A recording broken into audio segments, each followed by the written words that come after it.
How not to fail as a solicitor. 3 points. Firstly, the cloud, then automations, and then your studio. What on earth am I talking about here? Let me explain. So the failure rate is pretty high as solicitors go. Many people drop out of the profession, others switch out to new professions, nothing wrong with that at all. But how can you really make a success of it? Well, the first is we live in the era in which all information is in the cloud, and you should be fully utilizing that. Now, the reason why this is so important is that if you look at what clients complain about, like when they go, if your clients go to the ombudsman, for example, the ombudsman records all of the grounds for complaint. And what clients of solicitors firms complain about, the top two ones, which I wrote about in a book to which I contributed on the law of legal services, on the subject of negligence and complaints. The top two ones are to do with delays and costs of legal services. But on the delays front, it's always something around documents, a document not being produced, etc. Now, a great workflow that you can have is if you're working from the cloud with a client, then you can work live on a screen share, much like I'm doing on this video, and draft documents together with a client on the cloud. Now, in every other industry, like this is old news, but for some reason, solicitors still have not embraced that. You still see people having conferences, sit-down conferences, writing stuff out, written notes, and having stuff on local devices, and all the inefficiencies that brings with it. So what my clients, for example, absolutely love is we work together on the cloud, on Zoom calls, for example, and we will draft documents together. I'll do everything live with my clients. So if a document is prepared, it will be prepared. Then on the spot, I can take instructions and produce the document in parallel. Now, someone introduced me a year ago to the idea of working asynchronously, as it's called. In other words, it just refers to when people do work separately, different lines of work on different times, and how working asynchronously is so important. Now, I take the complete opposite approach. I work synchronously with people live together, doing everything on the spot so that by the end of the call, there is nothing outstanding. And that can apply to any area of law, like contract drafting. Sometimes there's things that need to be left over. But if you have a core piece of work to do, like a contract that's to be drafted, why do an exchange of emails over a course of days?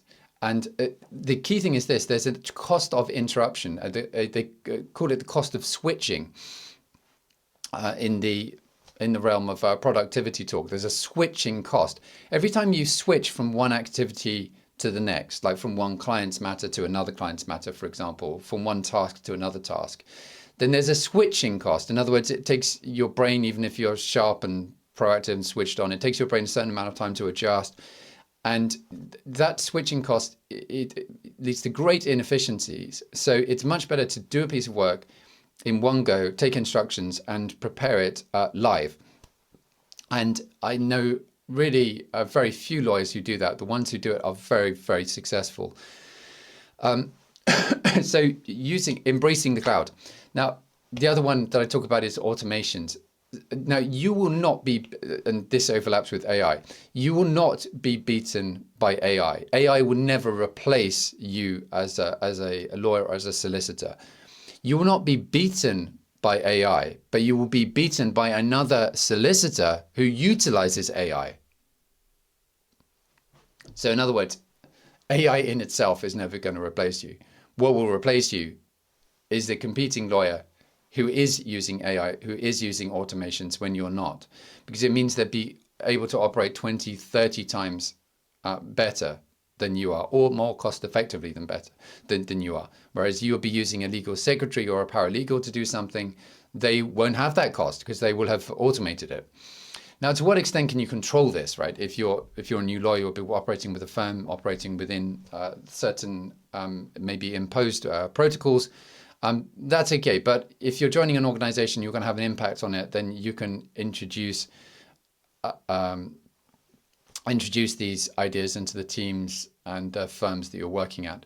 And then the other point is the studio. Now, if you compare an advanced level, pro level setup for Zoom, for example, or like my studio to the kind of bog standard garden variety single laptop, then there's no competition at all. And the amounts that can be produced on a real pro level setup with multiple monitors and, for example, vertical monitors. I have some of my monitors in vertical format. So you have a 5K monitor, the Apple monitor, for example, which is the best that you can get. And then you turn that around. You can have that in vertical mode. Now for reviewing documents, that is a total game changer. Just that move from going from a horizontal monitor to a vertical monitor. Now you need some horizontal monitors as well. But what you can then do with those efficiency savings is you might not see them immediately in terms of the time, but it will be a 30-second saving of time here, 30-second saving there, and cumulatively that will make you much more efficient, happier. The workflow will be better. You'll be a better lawyer for it. Now the other thing is you can use when we're talking about studio and automation, some of these topics overlap. Is you can use a Stream Deck. Now the Stream Deck means that you can set up, for example, if you have your apps, maybe you're going to be using Word or Excel, then what if you could click a button and that would automatically put your apps in exactly the right place across all of your different monitors? Well, you can do that now. So I have the Stream Deck. Unfortunately, I can't pick it up here to show you, but if you check out the Elgato Screen Deck, then what that does is you can click a button and then that will do either one task or a series of tasks. You can program the button to do that. So you click on that, it will open an app, then open another app, and then the third step might be to put one app onto one screen in a particular place and the other app onto another screen in a particular place. Now, the amount of time that saves, I click on my button and it automatically arranges all of my apps into exactly the place that I want them. Now that is a total game changer, as opposed to turning on the computer, clicking, moving the app over there later in the day when you've got multiple tabs opening, having to do it afresh. Yeah. So, and imagine all of these, using all of these together.